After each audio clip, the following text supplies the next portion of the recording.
be the best. It's another one. What's taking so long? With the first pick, the Dallas Mavericks select Cooper Flagg from Duke University. And you get him. Suddenly, your franchise seems destined for ascension. He is the real deal, and Dallas finally has a reason to celebrate. You know, hearing my name get called, sharing that moment with my mom, my dad, and my two brothers, that's a moment that I'm going to remember for the rest of my life. 3.5 months after being drafted, Cooper Flagg is set to make his preseason debut tonight. So let's welcome in our NBA reporter, Tim McMahon, where the lights are out. Look at that. They're getting all ready just for your appearance here on NBA Today. You got to love that. Howdy, partner. Howdy, Georgie. All right. Look at that. The music is playing perfectly here to your intro. All right. What's the plan tonight for Cooper Flagg? Not the plan for you being unveiled here on the show. Yeah, a lot more people care about Cooper Flagg. First preseason game here in Fort Worth, down the road from Dallas. And, for him, he admitted there might be some nerves just because it is his first time in a real Mavericks uniform. But he's going to try to keep things simple, do the things that he's done to get to this point in his career. That's compete, play hard, play with pace, make the right decisions. Now, playing with pace, making the right decisions, those are the kind of things you hear from a point guard.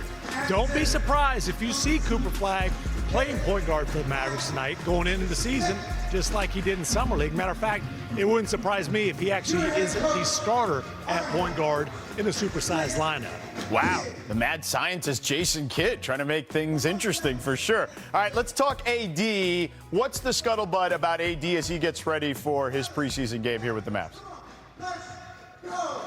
There were some eyebrows raised among the fan base, certainly around the league, when you looked at the listing for AD. Officially listed at 268 pounds. That's 15 pounds heavier than last season. But the brow is not concerned. He's not raising his unibrow. He says he often comes to training camp a little bit heavier than his listed weight. Matter of fact, he says he typically does. He's not sweating because he will sweat it off. I asked him about this on the second day of camp. He said he'd already dropped 5 pounds. But he's playing his way into shape. Also, remember, AD spent a big chunk of his summer coming off of the retina surgery where he wasn't able to move around. So, AD will play tonight, will have to play his way into shape, they hope, during this preseason. He doesn't want to be too light once the season starts, though, but he thinks he's in good shape to hit the ground running when the regular season opens up here later this month. I'm going to point out the obvious irony here before I let you go about weight and star player. I'm just going to leave it at that. That's all I'm going to say. But adios, amigo. Thanks for the time. There he is, Tim McMahon with us here. So just 5 number 1 overall picks have scored in the postseason during their first NBA season after their draft in the lottery era. It's Duncan, Rose, Bargnani, Bogut, and Fultz. With a veteran roster around him, Cooper Flagg seems poised to join this list in April. All right, Bobby, it's rare that we see a top pick come in and be expected to contribute on a contender right away. Do you think Flagg is ready for the role? I do. I think we could almost put him up there as the 6th. Yeah. I'm expecting big things out of this Dallas team, I think certainly from a playoff standpoint. You mentioned the mad scientist in Jason Kidd. I had him as a player and as a coach. Jason's going to go into his bag of tricks as far as what he can do with the lineup. Tim mentioned point guard. We saw that this summer in Las Vegas. I'm expecting to see him at point guard. This team is deep.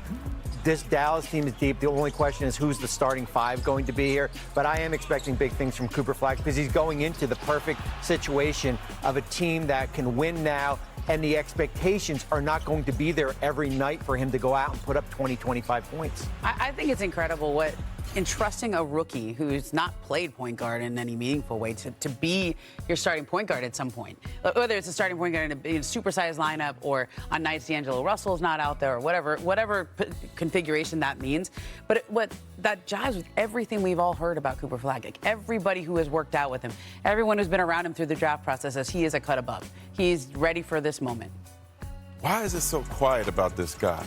You're right. Where is the choo-choo to Cooper Flagg train? I don't get it. NBA, what are you doing? Why aren't you promoting this guy?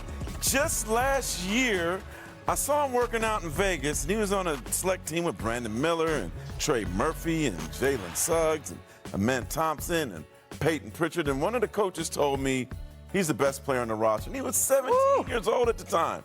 He doesn't even turn 19 to around Christmas. Get on the train. This dude is going to be a star. I don't know why he should be in all the promotions. I don't see him.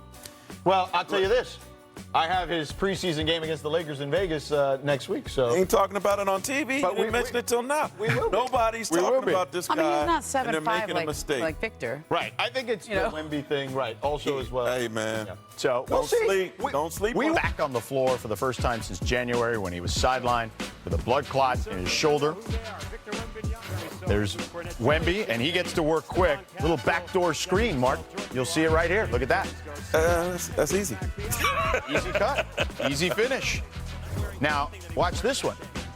Bobby, he's got a little mid-range action for you. It feels like when we were younger, we had that Nerf basket on the back of our door. How, like, basically he's just dropping it in there. Now, this next one, this is like Kevin Durant here, and then like Shaq bullying his way, That Ramona. is Shaq. Yeah. That dunk right there with off 2 feet and then pull yourself up on the rim. He might break some rims. Yeah. Nah, you don't weigh enough.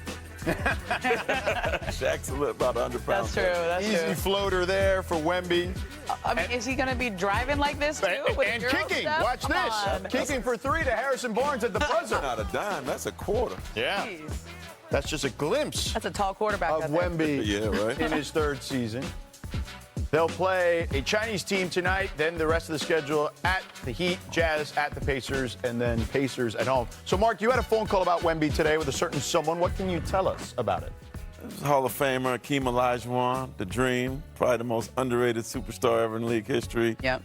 And him seeing those highlights is probably like music to his ears. He got to work out with Wemby in Houston for like 4 days recently, no holds barred. And he said, he just had total freedom, and he just loved seeing a guy that could play 1 through 5, but he was telling him to leverage his advantage with his height, shooting over people.